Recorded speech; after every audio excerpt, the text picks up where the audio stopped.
Λοιπόν, έχουμε και έκο. Καταρχήν κόψτε την πλάκα και βγάλετε τα πραγματικά αποτελέσματα. Αυτά είναι. Το σημερινό αποτέλεσμα δεν σηματοδοτεί μόνο τη νίκη του συνδυασμού μας. Σηματοδοτεί ξεκάθαρα τη μετάβαση σε μια νέα εποχή.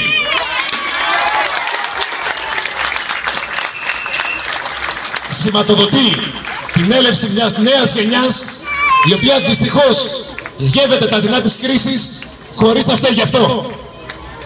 Σηματοδοτεί την επιθυμία των δημοτών της πόλης και των χωριών να γυρίσουν σελίδα και να αφήσουν πίσω τους παλαιοκομματικούς, τους εκφραστές του χθες. Ναι, κερδίσαμε! Και κερδίσαμε κάνοντας έναν τίμιο αγώνα, έναν καθαρό αγώνα, χωρίς υποσχέσεις και αντιπαροχές.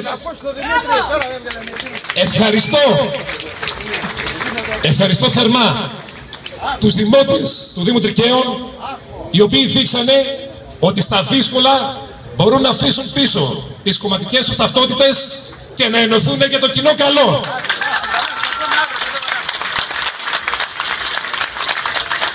Ευχαριστώ και τους 182 ανθρώπους της επανεκκίνησης, όλους μαζί και έναν ξεχωριστά,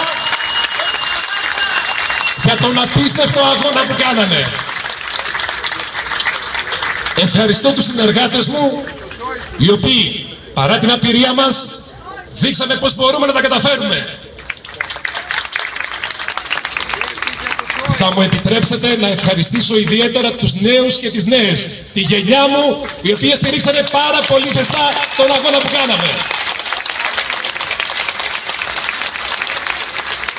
Ευχαριστώ τέλος από καρδιά στην οικογένειά μου που με ανέχεται ακόμη. Η επόμενη μέρα ανήκει σε ισχυρές ομάδες νέων ανθρώπων που και ξέρουν και θέλουν και μπορούν. Η επόμενη μέρα ανήκει σε όλους τους Τρικαλινούς και όλες τις Τρικαλινές, ανεξάρτητα με το τι ψήφισαν σήμερα. Με όρεξη, φαντασία και πολλή δουλειά, να είστε βέβαιοι πως από την 1η Σεπτέμβρη θα τα καταφέρουμε. Πάμε να επανεκκινήσουμε το Δήμο μας. Πάμε να επανεκκινήσουμε την οτροπία μας. Πάμε να επανεκκινήσουμε τις ζωές μας. Σας ευχαριστώ πάρα πολύ. Ευχαριστώ για όλα.